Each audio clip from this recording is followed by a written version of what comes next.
Hi, I'm Dex Gelfand. How are you doing today? I hope you're doing great. This talk from my subject of therapeutic spiritual counseling, I'm going to call What's Really Important. Very simple, okay? There are many different paradigms of counseling and therapeutic techniques and so forth. And, if you want to get off of the hamster wheel and be making genuine progress, then what you need to understand is that what's really important ultimately is not what goes on during a session of counseling or whatever techniques may be being used, meditation, whatever, okay? What's ultimately really important is what you can do and experience outside of those therapeutic approaches, techniques, whatever you would call them, okay? So even though it might feel really great, I can think of one or two practices or paradigms in particular. Maybe I shouldn't name them. Not looking to offend anybody, but if what happens is you go in for these sessions or whatever, and things happen during the session that make you feel euphoric and released and you feel fantastic, but it doesn't ultimately translate into enjoying your life more, feeling better, being more accomplished, succeeding more in your life, and having those kind of meaningful changes where you are different, your life is different, and it's absolutely in the direction of what your goals and aspirations are. The improvements are very apparent. They're very tangible. That's the word. The improvements should be very tangible. Like your friends, the people around you, the people you engage and interact with, the differences should maybe be noticeable to them, and the way that they're reacting to you as well. Okay? The fact that if you're advancing your career further, doing better at whatever it is you do to noticeable degrees, okay? Whether it's not merely making money, but making more money could certainly be an indicator. Enjoying what you do more, feeling more inspired and more ambitious. There's an expression, love what you do and you'll never work a day in your life. And if you can feel more like that with what you're doing, accomplishment in essence. The things that are important, that you can't succeed if you're just chasing good feelings, trying to feel better all the time. Feelings are sort of the byproduct or maybe the reward for accomplishment, okay? Accomplishment, loving, being loved, and having fun. That's what makes a good life, okay? Now, if you're just on some sort of essentially a maintenance thing where you're getting sessions, you go in there, you relieve your immediate worries, you come out and you're not performing better in your life from your own perspective, okay? And as well maybe that of others around you, okay?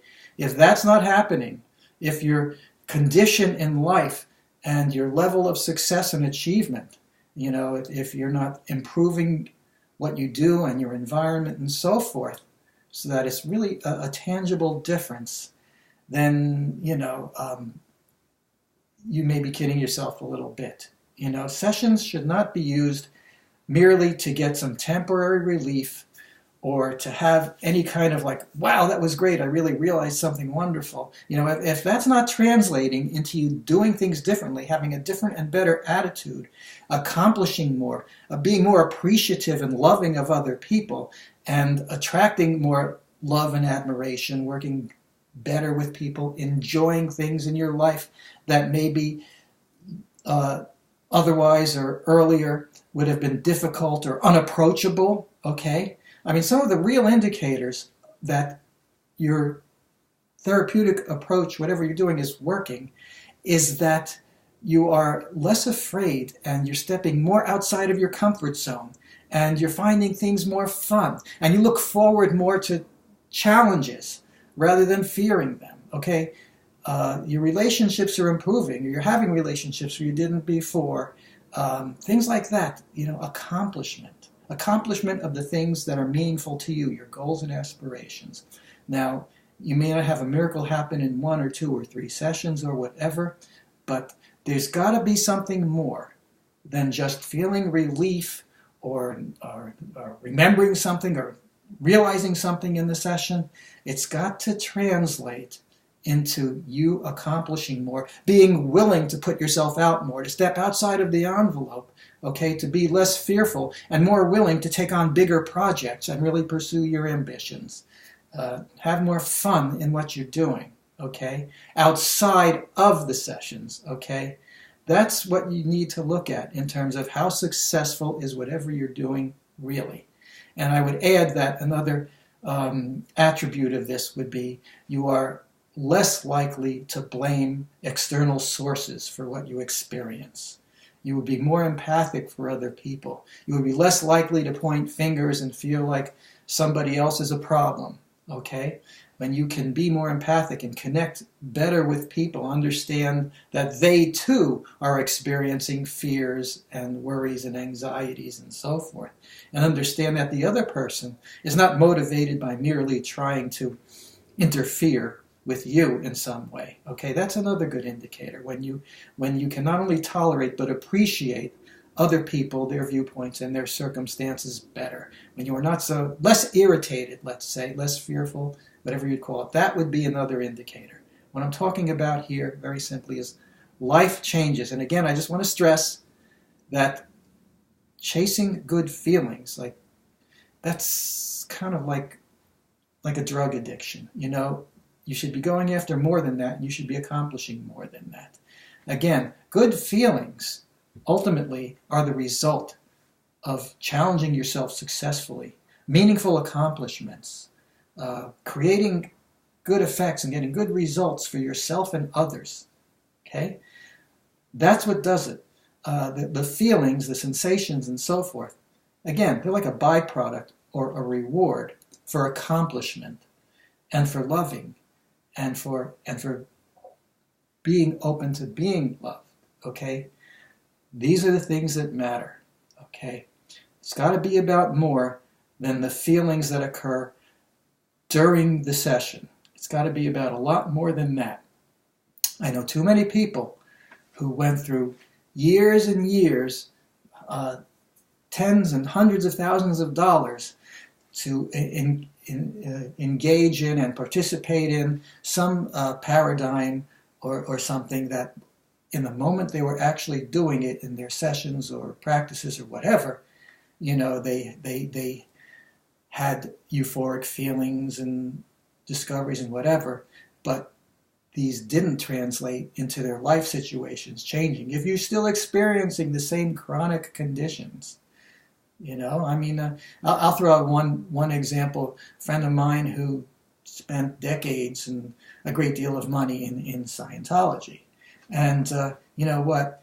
He had a very traumatic thing happen when he was very young. In a very short period of time, he lost both of his parents, truly never got over the shock of it, and somehow got thousands of hours of supposedly productive Scientology auditing sessions, as they call it, you know, with the attendant phenomena of feelings of release when something would be dug up through the techniques and all of that, but there's always that lingering sense in the back of him saying, I still have this going on, you know, which a person learns to suppress. It's called cognitive dissonance.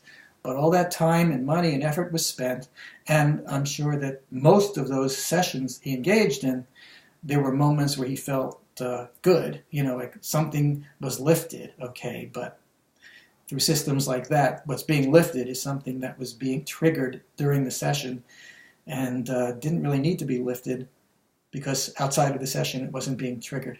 That's sort of a parlor trick that some of these cults and practices do, is they will kind of stimulate something in you that brings on a lot of bad feelings that are indeed within you, but they're just kind of dormant. They're really not affecting you. They're not dominating your consciousness, okay? Whereas there are other things that do dominate your consciousness. Moments of shock, They travel forward in time along with you, things like that. Okay? There are such things. Okay? But if you're going to be successful with what you're doing, then it's got to translate into feeling differently the day after the session, the week after the session, the month after the session. You've got to be operating better, accomplishing more, noticing the difference in yourself, feeling better about your life, feeling more energetic, more willing to do things that are meaningful than you were willing to do before, less fearful that you won't succeed or something like that. Okay? Accomplishment, loving, being loved, appreciating and understanding others. If these things are increasing in you and your life is changing accordingly and your life is actually thereby different, then you're succeeding. And that is what really matters. Not the feelings or sensations or revelations that occur during the session. Those only matter when they translate into these kind of changes outside of the paradigms of the session, outside of the context of the session, in your actual day-to-day life. Okay? Shouldn't be used as a drug. Go in there, feel better for a little while. That's the kind of thing that will go on forever, and it's basically an escape if that's all that's happening. So that's what you want to judge what you choose to do by. What is it translating to in your life? And of course, this puts the greater part of the responsibility on you and not the practitioner, because I will tell you whether you're working with me or anybody else. First of all, even in the sessions, what drives the success of the session is your desire, your willingness, your drive, your ambition to conquer whatever it is you need to conquer. Your willingness to experience whatever's back there in your mind, whatever the fears are, to open up and be willing to experience them, to spiritually digest them instead of trying to push them away, okay? How aggressively you approach your goals and aspirations, and that's both in and out of the session. Out of the sessions, or whatever it is you're doing, you've got to be motivated by accomplishment, okay? Whatever your goals are, whatever you measure your accomplishments by, your production, the quality of your creativity, the effects on others, the income, all of this and more, and anything else that is, from your own perspective, genuine, real progress and accomplishment, okay?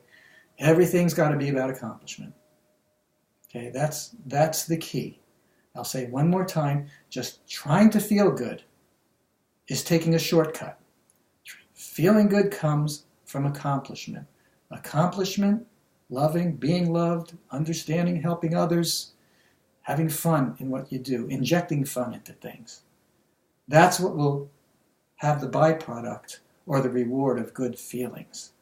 It's people who drink or take drugs or whatever in search of good feelings or burying bad feelings. It's a trap. You cannot be feeling motivated. It will only get you so far. If you're somebody who's experiencing extreme anxieties, something like that, extreme depression, okay, then the first step is to reduce or diminish or resolve those things, because they can be absolutely ruinous in your life, those extreme bad negative feelings. But even then, what's going to carry you forward is your own ambition, your own willingness, your own desire to accomplish what you need to accomplish, what you want to accomplish, what your aspirations are, okay? Accomplishment and self-motivation and willingness to do whatever needs to be done. The more you can step outside your comfort zone in the direction of what you really need and want to accomplish, the more successful you will be. I've got wonderful techniques. I feel like I could help anybody. And I pretty much do, okay? But I always recognize that we will only get as far as you are motivated to get. I can't wave a wand over you. Accomplish. Look at your goals and be willing to do what's necessary. And the more of that you grant yourself, the more you power your success. Say it one more time. Accomplishment. That's what really matters. Thank you for listening.